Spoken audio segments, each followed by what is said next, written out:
Всем привет, коллеги, дорогие пациенты. Сегодня бы хотел представить концепцию боли в спине, то, как мы это видим, то, как мы это считаем, и тот подход, который мы используем в ведении пациента. Последнее время в связи с выходом новых клинических рекомендаций снова в интернете бурлит тема обсуждения правильных формулировок, концепций, общения с пациентами, выбор тактики лечения у пациентов с болью в спине, так называемой скелетно-мышечной или неспецифической.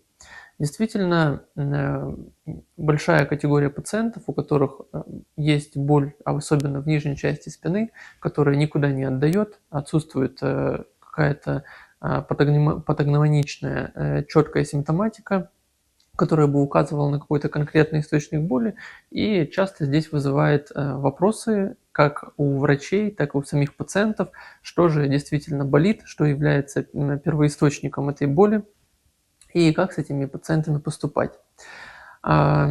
Второй проблемой, которая может здесь возникнуть, это то, как вести такого пациента. Нужно ли ему назначать медикаменты или можно обойтись без них, допустим, показана ли какая-то лечебная физкультура. В то же время есть категория пациентов, которые насмотрелись роликов в интернете, начитались каких-то статей и решили, что если у них заболела спина, что нужно срочно идти в спортзал, они туда идут, им становится хуже, и они приходят и говорят, что вот всем от гимнастики, от ЛФК становится лучше, а мне становится хуже. И действительно, это странный вопрос. Почему у одних это приносит значительное облегчение, они подвигаются, поразминаются и вообще не болят, и боль их не беспокоит, а другие не могут согнуться, они дают минимальную нагрузку, у них сразу прострел, у них сразу боль. Это вызывает вопросы, и в том числе у реабилитологов, которые с ними занимаются. С другой стороны, известный тоже широко используемый метод мануальной терапии или остеопатии. Пациенты с болью часто идут к ним, и нередко им становится от этих воздействий легче, но в то же время есть другая категория, которая тоже жалуется только лишь на боль в спине, и им от этого становится значительно хуже. Почему это происходит? Первостепенно нужно понимать, с каким пациентом мы имеем дело. Первый пациент – это пациент с острой болью, у которого заболело вчера, 5 дней назад, неделю назад, 2 недели назад. Он поработал в наклонку, поднял какую-то тяжесть, и у него заболело. То есть это пациент с острой болью.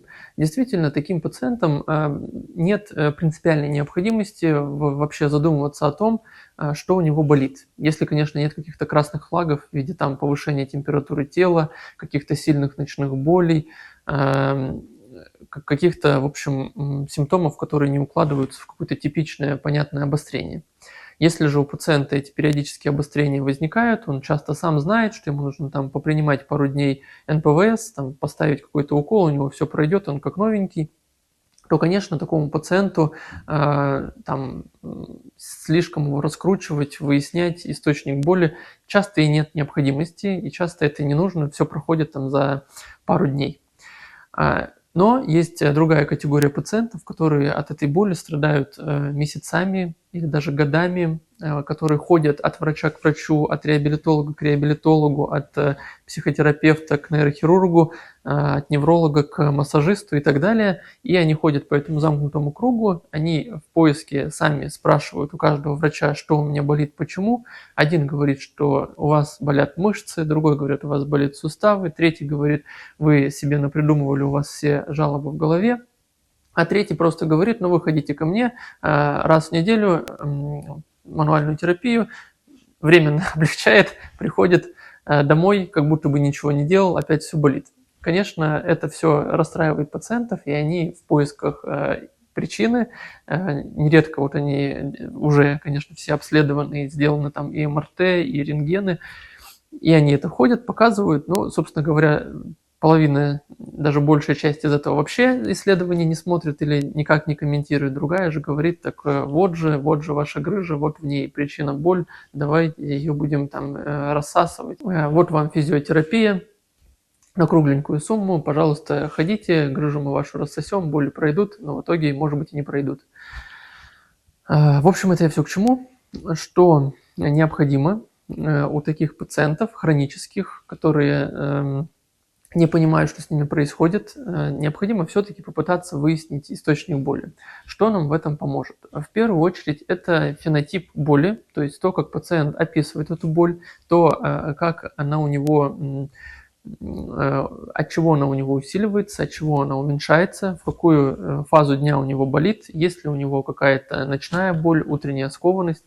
Это все описание, фенотип боли, который помогает врачу заподозрить тот или иной источник боли. Важно, что эти пациенты действительно все отличаются. У них действительно хоть общая жалоба, боль в спине одинаковая, сопутствующие симптомы всегда разные. Как правило, это действительно у кого-то есть утренняя преобладающая боль в спине, скованность, которым нужно расходиться, размяться. Они как раз идут на все эти лечебные физкультуры, гимнастики, им хорошо.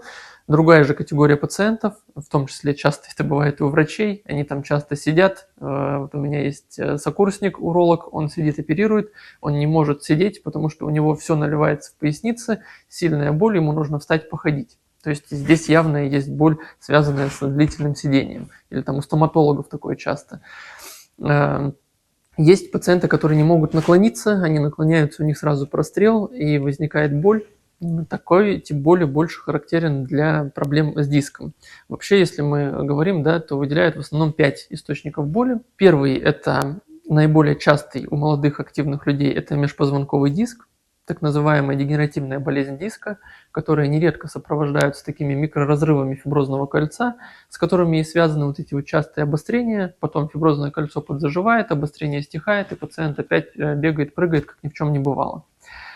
Кроме того, вот в дискогенной боли от диска часть боли может быть связана не с самим фиброзным кольцом, его надрывами, а с изменениями модик, то есть с проблемой замыкательных пластинок. Замыкательные пластинки тоже относятся к диску, и вот этот вот разрушающийся диск попадает в эти замыкательные пластинки, там происходит асептическое воспаление, иногда оно бывает довольно выраженное, и часто эту категорию пациентов тоже ни с чем не перепутать, и большинство специалистов, с которыми я общался, действительно большинство вопросов и трудностей в лечении пациентов именно вот с этой категории пациентов, у которых довольно выраженные изменения модик, у которых довольно выраженные боли, у которых выраженная скованность. Вот как раз эти пациенты часто и не могут найти своего врача, их даже могут лечить антибиотиками, хотя там воспаление асептическое, то есть не бактериальное.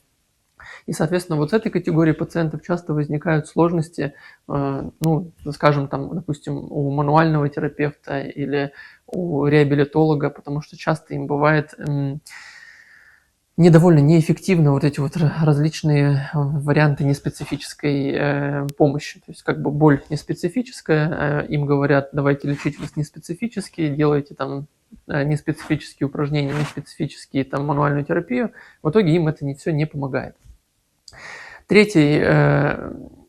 Второй источник боли это по частоте, это межпозвонковые суставы, это артрозные боли, связанные вот с таким износом суставов. Часто это страдают этим пожилые люди, бабушки в основном, дедушки с тяжелой физической нагрузкой там, в анамнезе или в целом там, сезон дач, когда проходит, часто у них эти боли обостряются, нарастают.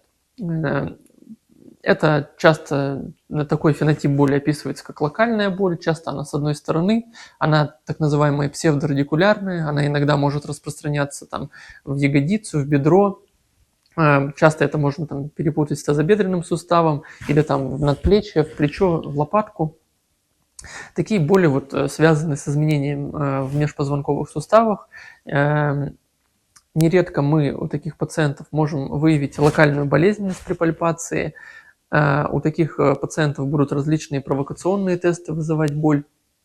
И на МРТ мы можем увидеть такие измененные суставы, которые не всегда, конечно, у пациента свидетельствуют о том, что именно они болят, но это может быть дополнительным косвенным источником, косвенным подтверждением того, что это именно боль от сустава. Вообще, забегая немного вперед, хочется отметить, что вот здесь вся основная такая сложность может быть с тем, что у пациентов на МРТ могут быть различные изменения, которые не патогномоничны. То есть, условно, если мы видим компрессию корешка или там опухоль какую-то, которая там передавливает нервы, то, конечно, ни у кого не возникает вопрос, это специфическая боль, связанная вот с компрессией нерва. Это все очень сильно коррелирует с клинической картиной. Даже не видя пациента, можно только по МРТ сказать, то есть как у него болит нога, по какому корешку, если мы видим какой-то выраженный процесс на МРТ, допустим, выраженную грыжу со сдавлением нерва и так далее. У пациентов же с болью в спине часто вот компрессии корешков там нет, или она незначительная, или она не соответствует тому, как, допустим, пациент жалуется, то в этом случае вот есть различные изменения на МРТ, которые как могут говорить о том, что эта структура является источником боли, как может и не говорить. И вот эта корреляция, она хуже, чем вот с корешковым болью. Но все-таки по многим исследованиям это может быть, эти изменения могут говорить, допустим, о вероятности источника боли, ну, допустим, сустава. Если мы видим, что сустав там такой отекший, измененный, там, у пациента на МРТ, мы можем предположить, да, что вот именно он является болью, особенно если и при пальпации он болезненный, и при нагрузке он болезненный, да, можем предположить, что он является. И, соответственно, это уже складывается в какую-то картину. И третий, вот тоже сюда же можно выделить источник боли в нижней части спины, это крестцово-подвздошное сочленение, он является источником боли примерно в 1/4 случаев, примерно там в 18-25% случаев. Опять-таки это тоже односторонняя боль, которая такая псевдорадикулярная, распространяется куда-то там в ягодицу, бедро и так далее. Четвертый источник боли – это мышцы. Мышцы действительно часто, все знают мышечную боль после различных тренировок, когда мышцы такие забитые, болят. Хроническую боль могут давать такие триггерные точки, их можно найти при пальпации у пациентов, и некоторые, наоборот, специалисты и сами пациенты вот уверены, что у них болят именно эти мышцы, триггерные точки. Действительно, такое может быть, но вот лично мое мнение, что это довольно редкое явление, когда первоисточником является именно вот какая-то триггерная миофасциальная точка. Хотя такие наблюдения у меня тоже есть, и опыт успешного лечения таких пациентов с триггерными точками тоже есть. Однако все-таки в большинстве случаев мышцы вовлекаются вторично в ответ на изменения как раз-таки вот в этих вот дисках, вообще вот в позвоночно-двигательном сегменте, в суставах позвоночника, и там мышцы вовлекаются вторично, они могут спазмироваться, и поэтому там мануальщик, массажист находит вот болезненную там мышцу, говорит, так вот же она у вас забита, вот это вот как раз и является причиной вашей жалоб. А почему она забита, почему она воспалилась?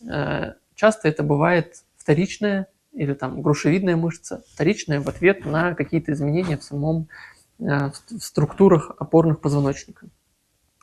И последний источник боли – это так называемая психика человека, то есть различные психологические факторы, психологическое состояние и даже психические заболевания могут проявляться болью, в том числе болью в спине, болью в шее, там, между лопаток и в пояснице. Здесь очень важно сказать, что вот на последнем конгрессе ставился вопрос, нужно ли нам вот эти вот боли психического генеза дифференцировать. То есть условно выделяют психология, это боли как симптом какого-то психического заболевания.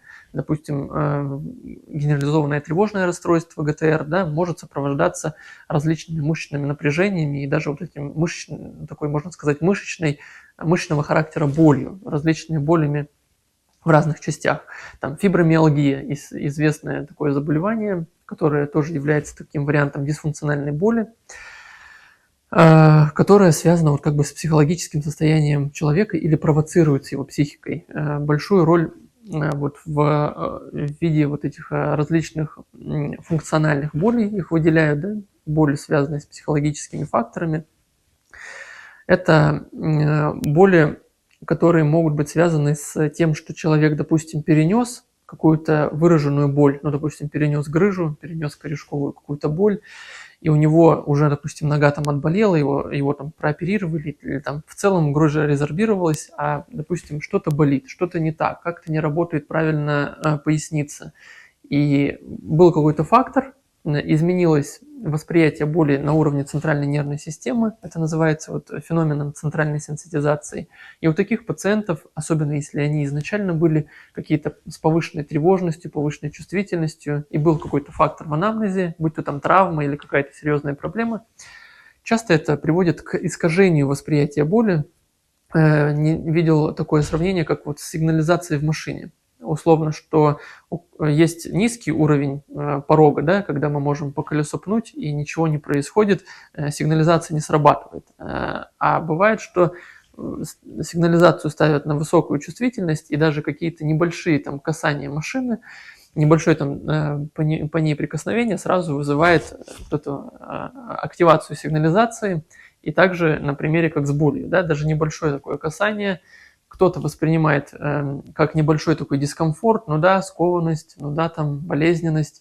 Меня это как бы не напрягает, это как бы я чувствую свой организм, это для меня норма. А для кого-то это прям повышенная боль, раздраженность, он на этом акцентируется, об этом постоянно думает, постоянно вот он задан вопросом, я имею в виду пациента, что там у меня такое, почему я там живу какой-то неполноценной жизнью, почему у меня какие-то эти боли мне дают о себе знать при какой-то нагрузке. Это, конечно, тоже может вносить свой вклад. И вот на этом конгрессе было принято такое мнение, что все-таки нет смысла пациента стигматизировать, говорить, что у вас там психогенные боли, что вы там себе это все напридумывали. Скорее, это какой-то вариант такой смешанной боли. Действительно, что, возможно, там есть какие-то личностные качества человека, которые могут эту боль как-то усиливать, возводить в какой-то абсолют, а могут быть это чистые боли, допустим, на фоне тревоги, расстройства, там, какого-то вот, психологического состояния у человека, может это тоже возникать как просто изолированный феномен. В общем, чтобы не затягивать, буду заканчивать. Что я хотел этим всем сказать?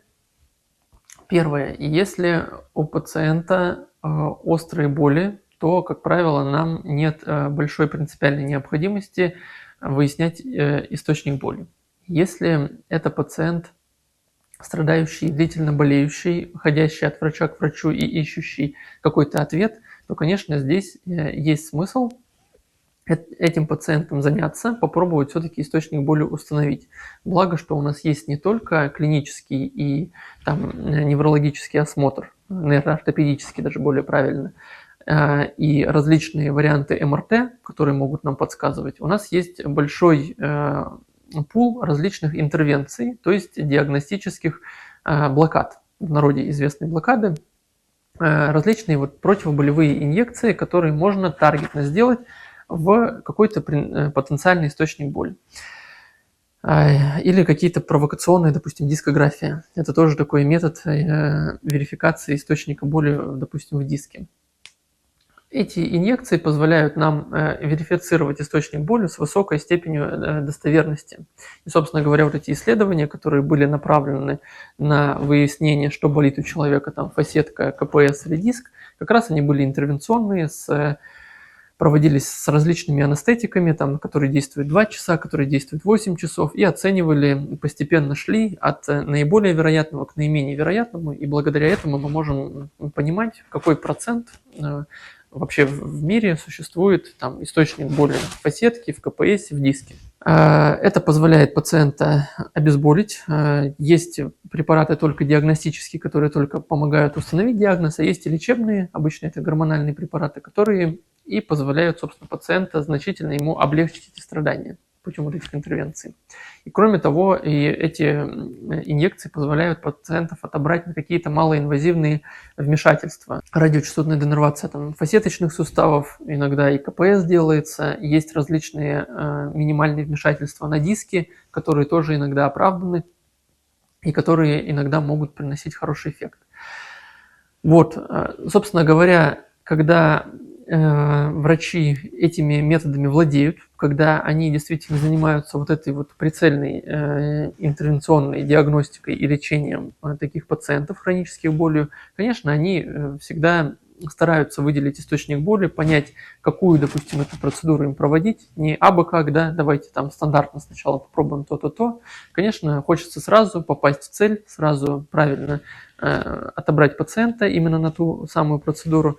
И именно для этого есть и все различные наши диагностические тесты, наши МРТ-картина и вот эти вот малоинвазивные диагностические инъекции. Вот, собственно говоря, такую концепцию я хотел бы вам представить, что все-таки при желании и возможности мы можем у пациента все-таки попробовать установить источник боли, и в каких-то случаях это нужно, это необходимо учитывать, в том числе и для выбора лечения. Кому-то мы можем сказать, позанимайтесь ЛФК, все пройдет, кому-то мы это ЛФК можем запретить и наоборот сказать, в вашем случае, наверное, это не самый лучший вариант, а кому-то там, не знаю, сказать, вам нужно подходить к мануальщику, поразбивать триггерные точки, у вас тоже все пройдет. Собственно говоря, это основной посыл этого видео. Надеюсь, это было интересно. Если это было так, то жду ответную реакцию. Если у вас появились какие-то вопросы, то предлагаю их обсудить уже в комментариях. На этом все. Всего доброго, до новых встреч.